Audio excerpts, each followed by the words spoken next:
Xenofobia akut terjadi di Amerika saat ini. Sebuah survei dari lembaga kenamaan di Amerika mengejutkan hasilnya ketika xenofobik naik tajam hingga 70% dari 1.100 orang yang disurvei secara acak. Xena asal kata bahasa Latin yang artinya asing, mengartikan secara sederhana arti xenofobia adalah ketakutan atau kebencian terhadap orang asing. Orang asing dalam kategori di Amerika saat ini adalah anti-Cina xenofobik, sangat membenci orang keturunan Cina atau orang Cina. Kita semua tahu kebencian itu tidak ada kecuali ada yang mengajarinya. Dan yang paling mudah diangkat tentang kebencian tersebut adalah dengan dalil agama, di mana kebencian dengan ras kuning tertera di Taurat versi Amerika, juga ada dalam kutipan ayat agama Kristen versi pelintiran yang beberapa bulan ini ditebar tentunya oleh pihak pemain politik. Kita juga semua tahu bahwa Chinese descendant atau perantauan sudah 5 generasi ada di Amerika.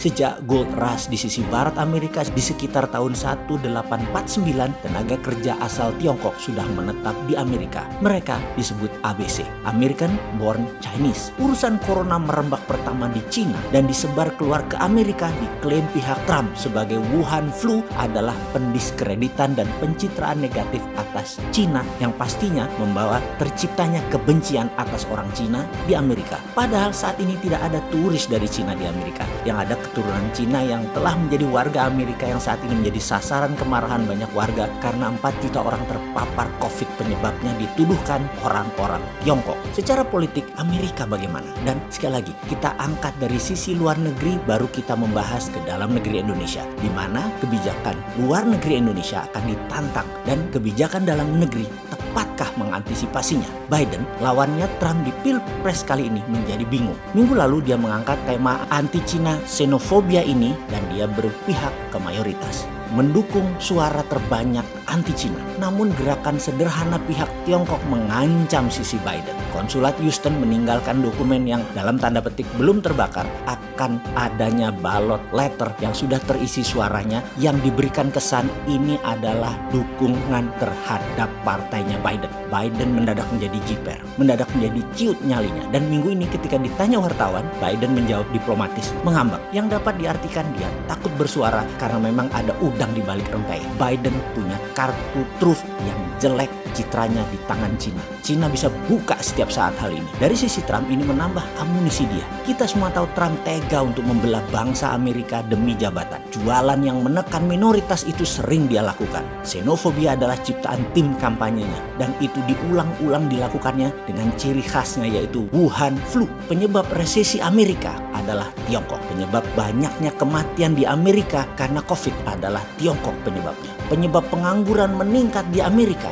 adalah Tiongkok. Strategi ini dalam buku perang klasik namanya Common Enemy atau musuh bersama, dan musuh bersama itu harus diciptakan. Hal ini menjadi peluang Trump masih bisa 4 tahun lagi menjabat di Gedung Putih. Tapi sebentar, jujur deh, entah mengapa saya ini sangat tidak suka Trump akan rasisnya, akan membelah-belah bangsanya. Saya benci sekali, namun mengharap Trump menang. Karena dengan Trump menang, Amerika bubrah. Perang dengan Tiongkok bagi Amerika akan berkepanjangan. Dan kita tahu perang yang panjang, 2 negara dua-duanya hancur. 2 negara besar tersebut akan menjadi berantakan. Dengan berantakan 2 negara besar itu, ini adalah masa yang paling tepat Indonesia untuk menjadi yang terdepan. Dengan tidak bergantung pada asing dan asing, tidak bergantung kepada keduanya. Mudah-mudahan pemimpin kita di Indonesia punya semangat membangun bangsa, bukan semangat bergantung investasi asing dan duit asing. Ketika Trump menang, harga emas juga akan naik karena sejak tahun 1971 emas hanya komoditas. Namun ketika emas jadi underlying terbitnya mata uang, maka emas bukan lagi komoditas, tetapi alat bayar yang merupakan sistem keuangan yang lebih baik. Selama ini dolar yang menjadi mata uang dunia yang sombong itu dicetak berdasarkan surat hutang peminjam baik negara maupun korporasi raksasa dunia milik Amerika dengan nama kerennya bond. Rupiah juga bisa menjadi seperti dolar, cetak berdasarkan proyek negara lain seperti negara Timur kita kadalin dengan membangun jalan tol, jembatan, pelabuhan. Di sana kita bangun pakai rupiah kita. Papua Nugini kita kerjain, bangun infrastruktur di sana. Banyakin aja kita cetak rupiah. Juga di Nauru, Fiji, Kepulauan Solomon, Sri Lanka, selatan Filipina yang miskin, kita bangun apa saja yang mereka mau. Kereta api dari selatan Filipina sampai ke utara Filipina. Apa aja proyeknya kita bangun pakai rupiah kita. Ini kita bisa lakukan pada saat kita memanfaatkan perang dua gajah Amerika Tiongkok yang kita malah aktif mendukung keduanya untuk bedil-bedilan. Yuk kita siapkan sandiwara ke negara tetangga kita yang kita bikin butuh proyek lalu kita bangun pakai rupiah. Semoga punya nyali.